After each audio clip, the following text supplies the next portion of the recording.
Okay, so let's talk iPhone 17 Pro Max. I've been using it for nearly 3 months now, and it's taken me this long to finalize my thoughts because this phone is almost like the culmination of something Apple started 3 years ago. If you look at the ads, the billboards, the spots, none of them show a person making a call. None of them show a text message. It's all about pro videographers using iPhones in ways anyone would struggle to use a regular camera. And listen, I can relate. More often than not, it's just so much easier to use my iPhone in certain scenarios than to fumble with the white balance, ISO, and shutter speed on my ZVE1 or A7C2.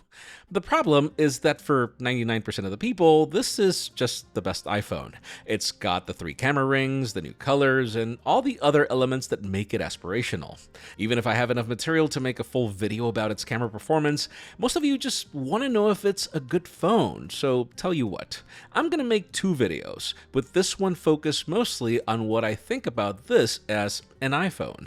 I'm Jaime Rivera, and this is iPhone 17 Pro Max, my extended review part 1, sponsored by Casekoo. Stick around to learn how Casekoo augments my experience using it. The reason I say this is like the culmination of something Apple started 3 years ago is because while the 15 Pro started a lot of the generational shift towards bringing real pro tools for creators, and the 16 Pro serving to refine them, they still brought some of the hardware restraints that allowed them to continue looking like traditional iPhones where function followed form. This iPhone 17 Pro Max is none of that. So yes, moving from titanium back to anodized aluminum does feel like a step back if you look at the durability test, but since form now follows function, the change makes total sense. Apple packed this phone with things it never had before, like a vapor chamber cooling system and stronger versions of ceramic shield in the front and back, which all sang which could have added even more weight. This new design is a bold statement of change, pretty much confirming that priorities have changed. Like a regular camera, the two-tone approach is more of a feature than a style choice. Under the hood, this is pretty much an iPhone powered with Android phone guts, sort of, but better. Apple's A19 Pro continues to lead the pack in performance and optimization thanks to TSMC's latest N3P node.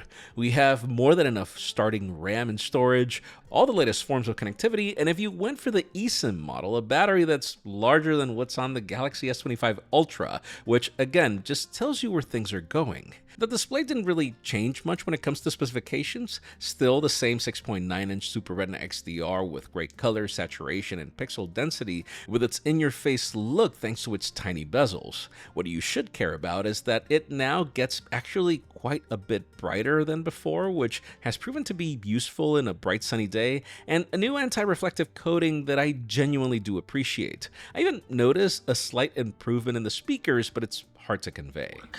Now, another thing that had me pleasantly surprised is just how quick and reliable. 3 months later, and I mean, look at this phone. I haven't babied it, and it still looks brand new, but in full transparency, because I don't cheap out on the quality of case that I use. This is just not the phone to be used without a good case, because anodized aluminum scuffs in a very visible shade of silver after its first fall. Still, listen, I get it. You want your phone to still look good and remain sleek, so to achieve that balance, there's today's sponsor, Casekoo.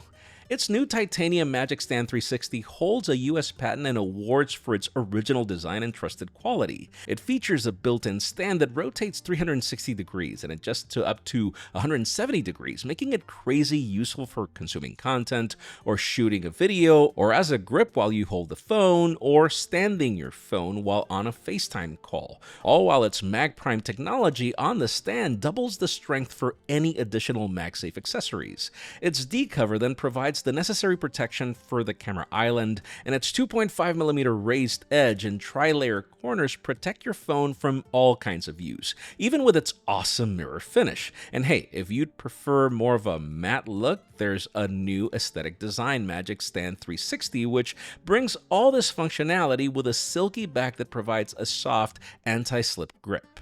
I highly recommend you give either of these alternatives a try. They both come in multiple colors to match your iPhone or to add some contrast and personality. You can learn more about Casekoo in the links in the description. They're running a lot of deals this holiday season for up to 37% off, so this is a great time. Now, as for my experience using iOS 26, I'll admit I'm happy version 26.1 was launched.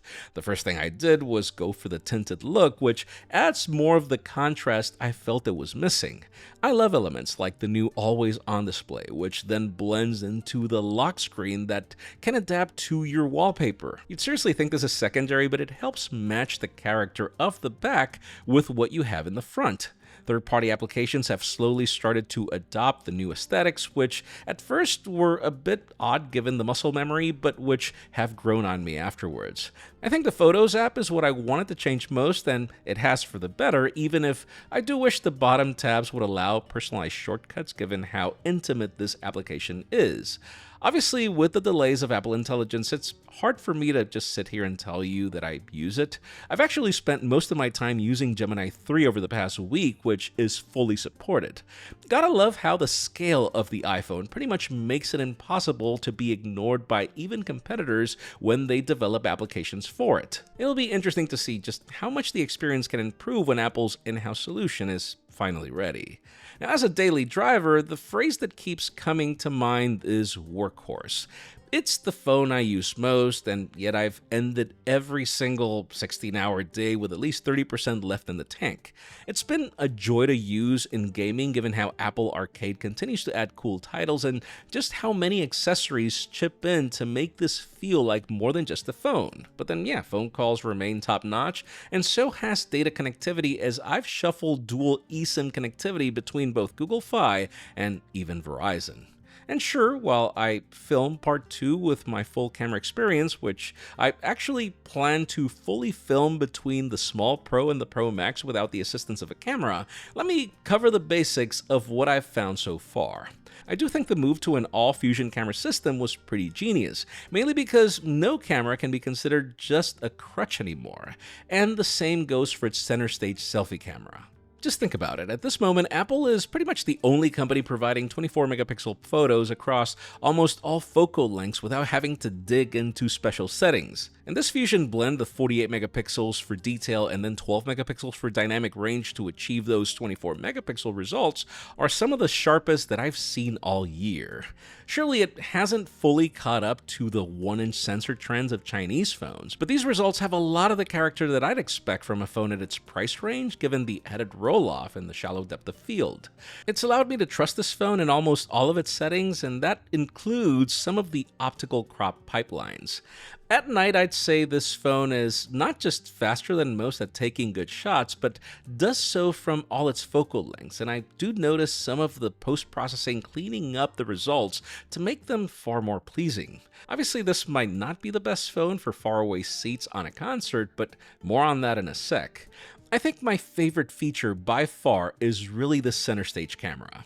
It's hard to underestimate how useful it is to have a 24-megapixel squared sensor that crops 18-megapixel results in any orientation, and also with a much wider aspect, making it ideal for group shots. I can't even begin to tell you how much I wish all cameras on this iPhone were squared, because this feature is crazy useful. But yeah, back to concerts. This definitely is my video camera of choice in these hard scenarios. Even while bringing Oppo's Find X9 Pro with its Hasselblad teleconverter, it's crazy how much better the iPhone is about adjusting its frame rate and bitrate to give you great video in the hardest scenarios. Its added stabilization from the center stage camera then makes it crazy useful for my running shots, sparing me from needing to use the ultra-wide like I did before. Listen, believe it or not, I've used this phone as my B camera for the Technically There podcast. I've used it for some of the unboxings I've had to rush. I've used it for B-roll you wouldn't even guess came from an iPhone. But again, stay tuned for part 2 to tell you more about it, as I'm not even talking about log video nor ProRes RAW. To conclude, I think it's clear that if I need a separate video just to tell you what this phone can do, it's because it's overkill for most people. 90% of you didn't even know there's a LiDAR scanner on this phone, nor that it has all the codecs you can think of for video recording, nor why Apple made all the hardware changes it did to address that functionality. For many of you, seriously, the iPhone 17 has gotten so good you don't need this Pro Max. And then there's the case of all the friends I have who have gotten the iPhone Air and love love it. This iPhone 17 Pro Max is more of the Swiss Army knife that I choose to carry because I still feel no other phone can be trusted with creative work as well as this one can, and I understand that it has a lot to do with Apple's legacy of creative applications like Final Cut Pro, you name it. That said, is this the best iPhone that Apple has ever made?